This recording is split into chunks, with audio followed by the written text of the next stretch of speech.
પંચમહાલના ગોધરામાં કપિરાજનો આતંક. ગોધરાના સાવલીવાડ તેલંગ હાઈસ્કૂલ સહિતના વિસ્તારમાં કપિરાજે આતંક મચાવતા અનેક લોકોને બચકા ભર્યા. મહિલા સહિતને સતત બીજા દિવસે નિશાન બનાવી હુમલો કરતા રહીશોમાં ફફડાટ ફેલાયો.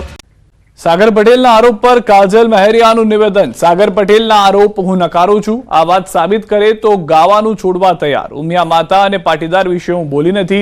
ઉઘાડા પગે ઊંઝા જઈ દીવો ઉપાડવા તૈયાર. આગેવાનોની હાજરીમાં સાબિતી આપવા પણ તૈયાર તેવું પણ કાજલે કહ્યું છે. હું મારા ઘરેથી ચપ્પલ વિના ચાલતી ઉમિયામાએ જઈ અને ઉમિયા માતાજીના દીવો ઉપાડી દીવા પર હાથ મૂકી મારા ભાઈને વિનંતી કરું છું કે જે સમયે અને જે તારીખ આપું એ દિવસે ઉમિયા માતાજીના મંદિર પાટીદાર સમાજના આગેવાનોની હાજરીમાં પાટીદાર સમાજ જે પણ કહેશે એ માટે હું સાબિતી આપવા માટે તૈયાર છું અને તૈયાર જ રહીશ. બે ગુજરાતી કલાકારોનો કકળાટ. કાજલ મહેરિયા અને સાગર પટેલ આમને સામને. કાજલ મહેરિયાએ પાટીદારના કુલદેવનું અપમાન કર્યાનો આરોપ. કાજલ મહેરિયા પર સાગર પટેલના ગંભીર આરોપ. માં ઉમિયા માટે અપશબ્દો બોલ્યા મહેરિયાએ તેવું કહ્યું છે સાગર પટેલે. તો દ્વારકાના કાર્યક્રમમાં અપશબ્દો બોલ્યા હોવાનો સાગર પટેલનો દાવો છે. આખા પાટીદારોનો સવાલ હોવાની પણ વાત સાગર પટેલે કરી છે. મને અને માતાજીને અપશબ્દો બોલ્યાની વાત પણ સાગર તરફથી દાવા સાથે કહેવામાં આવી છે. કાજલ મહેરિયાને સ્ટેજ પર ન ચડવા દેતા તેવી પણ અપીલ કરી છે. મારી માતાજી વિશે, મારી ઉમિયામાં વિશે ખોટું બોલી, મને એવું બોલ્યા કે હું આ વિડીયોના માધ્યમથી નહીં બોલી શકું. મિત્રો, મારા ભાઈઓ, મારા સમાજને હું વિનંતી કરું છું કે આ બેન પહેલા પણ એકવાર માતાજીને ગાળો દીધેલી છે. આ બેનને પણ એમનું અંગત મેટર હશે, એમાં આપણે પડવા નહીં માગતા. પણ આજે માં જગદંબા ઉમિયાનો સવાલ છે. આવા બેન કે જે આપણા સમાજનો ઉમિયા માતાજીના ભગતને આવું જો કોનમાં બોલી જતા હોય તો તમે તમારા ગામમાં એમને પ્રોગ્રામ કદી ન કરવા દેતા, તમારા ગામમાં ન આવવા દેતા અને લખાયેલો હોય તોય કેન્સલ કરજો. મારો સમાજ, મારો પાટીદાર સમાજ, મારા ઉત્તર ગુજરાતનો, મારા સૌરાષ્ટ્રનો આખો પાટીદાર સમાજ, મારા લેવા કડવા પટેલ બધા ભાઈઓ ભેગા થઈને અને આ બેનને કોઈ દર સ્ટેજ ઉપર ન ચડવા દેતા. પોલીસે આંતરરાજ્યીય ઘરફોડ ચોરી કરતા બે આરોપીઓને ઝડપી પાડ્યા છે. જરાંડુથી જાલોદ જતા રસ્તા પરથી પોલીસે બે આરોપીઓને દબોચી લીધા છે. પેટ્રોલિંગ દરમિયાન મળેલ બાતમીના આધારે પોલીસે બે આરોપીને ઝડપી પાડ્યા. ડાંગ જિલ્લાના 3 અને મહારાષ્ટ્રના 1 ગુનામાં સંકળાયેલા હોવાની માહિતી પોલીસના હાથે લાગી છે. પોલીસે કુલ 1,33,500નો મુદ્દામાલ જપ્ત કર્યો છે, જેમાં 1 મોટરસાયકલ પણ છે. પૂછપરછ દરમિયાન ગલ્લા તલ્લા કરતા હોય જેથી શંકાસ્પદ લાગતા વધુ પૂછપરછ કરતા આ ઈસમોએ અગાઉ ડાંગ જિલ્લામાં તેમજ મહારાષ્ટ્રમાં પણ ચોરીઓ કરેલાનું જણાવેલું, જેથી તેઓ પાસેથી મળી આવેલ મુદ્દામાલ બાબતે કાયદેસર કાર્યવાહી કરવામાં આવેલી છે. કારમાંથી ચોરી કરતી આંતરરાજ્ય તિરચી ગેંગ ઝડપાઈ છે. ચોરીના અનેક ગુનાઓમાં સંકળાયેલી ગેંગને પકડવામાં ક્રાઇમ બ્રાન્ચને મોટી સફળતા મળી છે.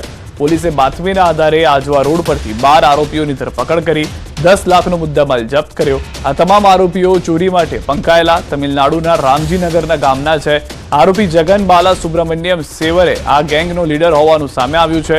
ગિલોલથી કારના કાચ તોડી ચોરી કરવાની આરોપીઓની મોડસ ઓપરેન્ડી હતી. કારમાંથી લેપટોપ, આઈફોન, ટેબ્લેટ્સ, રોકડ, દાગીના સહિતના ચીજવસ્તુઓની ચોરી કરતા આરોપીઓએ વાપી, અમદાવાદ, જામનગર, અમદાવાદમાં ગુનાખોરી આચરી હોવાનું સામે આવ્યું છે.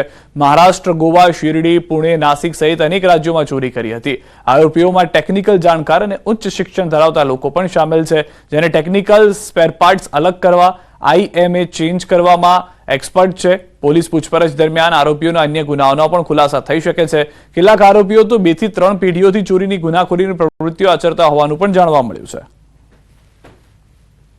હકીકત એવી છે કે તમિલનાડુના તિરુચિરાપલ્લી એટલે કે ત્રિચીના રામજીનગર કે ખૂબ જ ઇનફેમસ એરિયા છે કે જ્યાં આ પ્રકારના કારની કેબિનમાંથી કારમાંના કાચ તોડીને અને ધ્યાન ચૂકવીને ચોરી કરતી ગેંગ સક્રિય છે એવી બાતમી મળેલ અને એના માણસો અહીંયા આવીને રહેલા છે. અને ચેક કરતા એમની પાસેથી અલગ અલગ લેપટોપ, આઈફોન, ટેબ્લેટ્સ તમામ વસ્તુઓ મળી આવેલ છે. મહેસાણાના ઊંઝા પાસે થયેલી લૂંટ મામલે પોલીસે 2 લૂંટારુઓની ધરપકડ કરી. સિદ્ધપુરના દેથળી 4 રસ્તાથી 2 ઇસમોએ મુસાફરોના સ્વાંગમાં કાર ભાડે કરી હતી. અમૂઢ ગામ પાસે કાર ચાલક પર તીક્ષ્ણ હથિયારથી હુમલો કરી કાર તેમજ મોબાઈલની લૂંટ કરી ફરાર થઈ ગયા હતા. ઘાયલ કાર ચાલક પ્રતાપ ઠાકોરનું સારવાર દરમિયાન મોત નીપજ્યું હતું. મહેસાણા એલસીબી પોલીસે સમગ્ર કેસની તપાસ હાથ ધરી. લૂંટારુઓ ઊંઝા વિસનગર હાઈવે પર તરફ ગામની સામે હેલીપેડ ઉપર હોવાની પોલીસને બાતમી મળી હતી. આરોપી વિપુલ ઠાકોર અને નિલેશને ઝડપી પાડી મહેસાણા એલસીબીએ વધુ તપાસ હાથ ધરી છે. અમારી લોકલ ક્રાઇમ બ્રાન્ચની ટીમને આ તપાસ કરતા આ બે વ્યક્તિઓના પૂરા નામ સરનામા અમને મળેલા, જેમની અમે એક અમારી કચેરીએ લાવી એને પૂછપરછ કરેલી અને એ પૂછપરછ દરમિયાન એમને આખો આ જે ગુનો કરેલો છે એની કબૂલાત કરેલી હતી.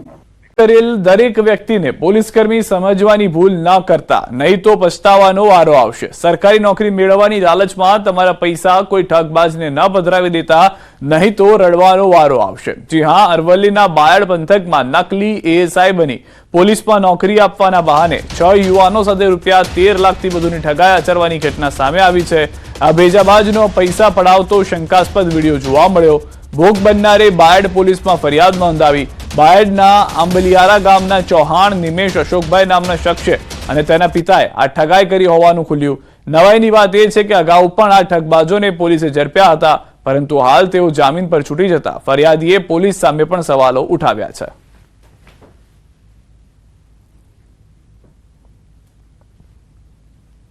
એસઆઈની વર્દીમાં હતો અને તેમજ એને એકેડમીની વાત કરેલી. વિવેકાનંદ એકેડમીનું અમારી ચાલે છે, તેમજ તમારે એડમિશન લેવું હોય તો થઈ જશે. તેમજ રહેવાની સગવડ, રહેવાની જમવાની સગવડ તેમજ લેખિતની પરીક્ષા તમામની તૈયારી થઈ જશે અને નોકરી ન લાગે ત્યાં સુધી 5 લાખ ભરવાનું રહેશે, જેમાં એડમિશન ફી 1 લાખ માંગેલી. એએસઆઈ તરીકેનો પોતાનો ઓળખાણ આપી અને ગાંધીનગર વિવેકાનંદ એકેડેમીમાં એડમિશન કરાવી નોકરી અપાવવાની વાત કરી અને સહાયતો તથા ફરિયાદી પાસેથી ટોટલ 13,50,000 જેવી મત્તા લઈ લીધેલી હતી.